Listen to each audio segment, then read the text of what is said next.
Hello guys, welcome in your English educational classes. Today we are going to read snapshot chapter first of class 11th, that is the summer of the beautiful white horse.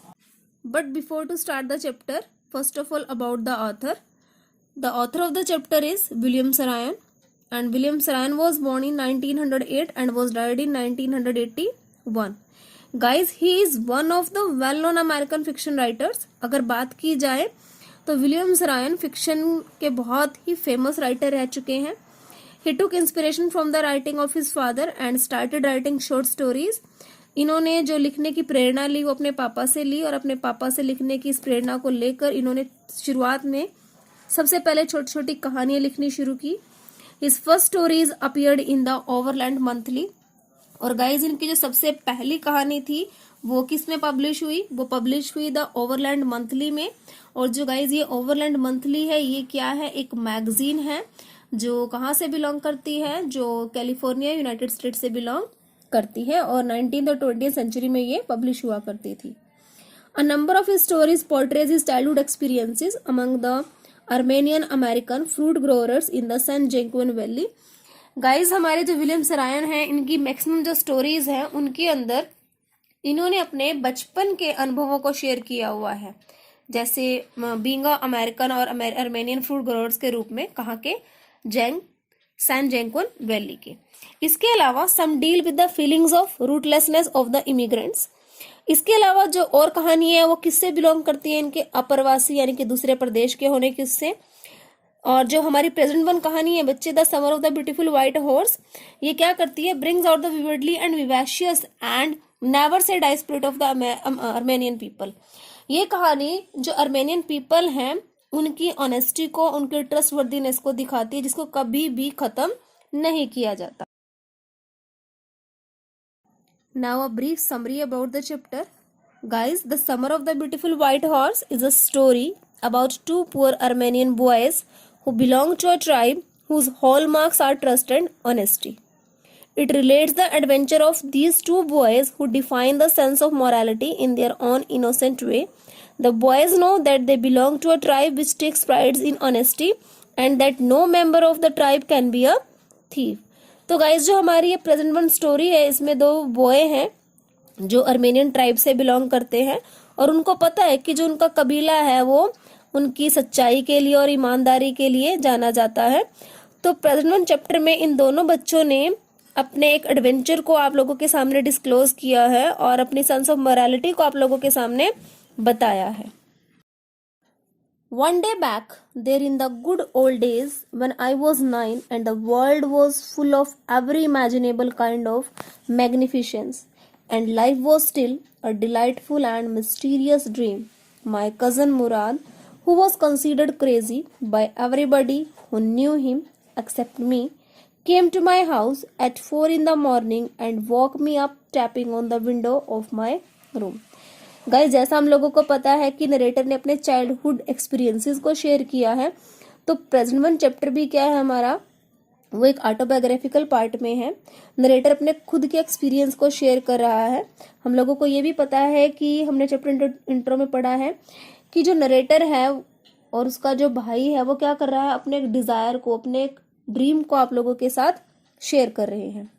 So one day back word stand for पिछले दिनों में. अगर हम लोग जाएं, यानी कि जो जिंदगी हमने जी ली है उन बातों को अगर हम लोग याद करें, that word stand for one day back. तो ये कहता है नरेटर कि एक बार, कब? जब हमारे गुड ओल्ड डेज थे, यानी कि हमारे भले अच्छे दिन चल रहे थे. And then when I was 9, और तब मैं कितने साल का था? तकरीबन 9 साल का था. And the world was full of every imaginable kind of magnificence. और उन दिनों की बात है जब ये दुनिया, ये संसार हर एक तरह के कल्पनीय सौंदर्य से, यानी कि शानदारपन से भरा हुआ था. इंक्लूडिंग दैट, ये जो जिंदगी थी ये बड़ी डिलाइटफुल थी एंड मिस्टीरियस थी. और कैसी थी? रहस्यात्मक सपना थी. तभी क्या हुआ एक दिन, माय कजन मुराद, मेरा चचेरा भाई, उसका नाम क्या दिया है गाइस? मुराद, इसको मार्क कर सकते हो. Who was considered crazy by everybody. Narrator बोलता है कि मेरा भाई मुराद, जो मेरा चचेरा भाई है, जिसको मेरे जितने भी रिलेटिव है सभी के सभी कैसा मानते हैं? क्रेजी मानते हैं, यानी कि सनकी मानते हैं, सिवाय मेरे. केम टू माई हाउस, मेरे घर पर आया, और कितने बजे आया? सुबह के 4 बजे। And walk me up tapping on the window of my room, और आते ही उसने मुझे जगाया। किस तरह से जगाया? वो सामने के दरवाजे से नहीं आया, उसने क्या किया, मेरे कमरे के बाहर एक विंडो हुआ करती थी, उसको टैप किया, यानी कि उसको थपथपाना शुरू कर दिया, और बाहर से मुझे आवाज लगाई, आरम, ही सेड। तो गाइज यहाँ पर हमें पता चल गया हमारे नरेटर ने अपने आप को किस नेम से इंट्रोड्यूस करा है? अरम नाम से। So we are going to read the story about Aram and the Mourad. I jumped out of the bed and looked out of the window. तो जैसे ही मैंने अपना नाम सुना, मैंने बिस्तर से छलांग लगाई और एक बार अपनी विंडो को ओपन करके उससे बाहर झांक कर देखा। I couldn't believe what I सा। तो गाइस देखो, गर्मी का मौसम है। जैसे नरेटर ने विंडो को ओपन किया, जो सीन उसके सामने बाहर था उसको देखकर नरेटर को एक बार अपनी आंखों पर यकीन नहीं हुआ। इट वॉजंट मॉर्निंग येट, बोलते हैं कि अभी सुबह नहीं हुई थी, but it was summer and with daybreak not many minutes. बोलते हैं कि गर्मी का टाइम था और डे ब्रेक होना यानी कि प्रभात वेला हो जाना। प्रभात वेला का टाइम कौन सा होता है? जब सूरज निकला नहीं होता लेकिन अ लिटिल बिट रोशनी सब तरफ फैलना शुरू हो जाती है। Around the corner of the world it was light enough for me to know I wasn't dreaming. लेकिन हाँ, डे ब्रेक हो चुका था, यानी कि संसार के हर एक कॉर्नर पर थोड़ी बहुत रोशनी फैली हुई थी, वैसी ही हमारे पर्टिकुलर एरिया में थी। तो इस चीज को देखकर कि रोशनी फैली हुई है तो मुझे यकीन हो गया कि नहीं, मैं कोई सपना नहीं देख रहा। तो गाइज अब आप लोगों के सामने क्वेश्चन ये है कि सपना क्या था जिसको देखकर नरेटर को ये लगा कि ये सपना नहीं और उसको अपनी आंखों पर यकीन भी नहीं हुआ। तो वो क्या था? That is my cousin Murad was sitting on a beautiful white horse. तो नरेटर कहता है कि मैंने जब अपनी आंखों से देखा कि मेरा चचेरा भाई मुराद एक सुंदर से सफेद रंग के घोड़े के ऊपर बैठा हुआ है। I stuck my head out of the window and rubbed my eyes. मैंने क्या किया? अ लिटिल बिट अपना सर विंडो से थोड़ा सा बाहर की तरफ किया, अपनी आंखों को रब किया, ताकि मेरे को अगर सपना भी लग रहा हो तो मेरी आंख खुल जाए, मैं देख पाऊं। लेकिन ऐसा कुछ नहीं था, वो सपना नहीं था, वो एक रियलिटी थी। Yes, he said in Armenian, it is a horse. तो मेरे भाई मुराद ने बोला कि हाँ, आंखों को रगड़ो मत, ये रियलिटी है। अर्मेनियन भाषा में बोला कि देखो ये घोड़ा ही है। यू आर नॉट ड्रीमिंग, तुम सपना नहीं देख रहे। Make it quick if you want to ride, और हाँ, जल्दी करो अगर तुम इसकी सवारी करना चाहते हो तो। I knew my cousin Murad enjoyed being alive more than anybody else who had ever fallen into the world by mistake. मुझे ये चीज पता है कि मेरा जो भाई है मुराद, वो जिंदगी को बहुत जिंदा दिली से जीता है, यानी कि वो दुनिया के अंदर खुशनुमा जिंदगी जीने के लिए आया हुआ है। बजाय उसके अगर मैं किसी और को कंपेयर करूँ तो सब लोग कैसे हैं? आते हैं, रोना धोना, जिंदगी के दुखों को रोते रहते हैं। लेकिन मेरा जो भाई मुराद है वो क्या है?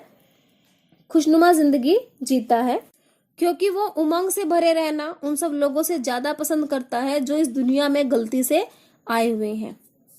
लेकिन आज जो मैंने देखा कि अरे ये क्या है, तो ये जो चीज थी ना, ये मेरे विश्वास की जो बॉर्डर लाइन थी या उसकी सीमा थी उससे भी बाहर थी। In the first place, my earliest memories had been memories of horses and my first longings had been longings to ride. First of all, mark the word longing, that word stand for desire, इच्छाएं।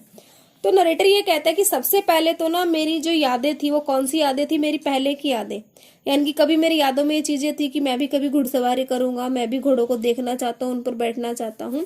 तो मेरी जो Dzire है, longing Dzire Mintu से बहुत लंबे time से जो आपके मन में इच्छा बनी हुई हो। तो आरम भी यही कहता है कि मेरे मन में भी इच्छा तो ये जरूर थी कि मैं भी कभी एक घोड़े की घुड़सवारी करूं।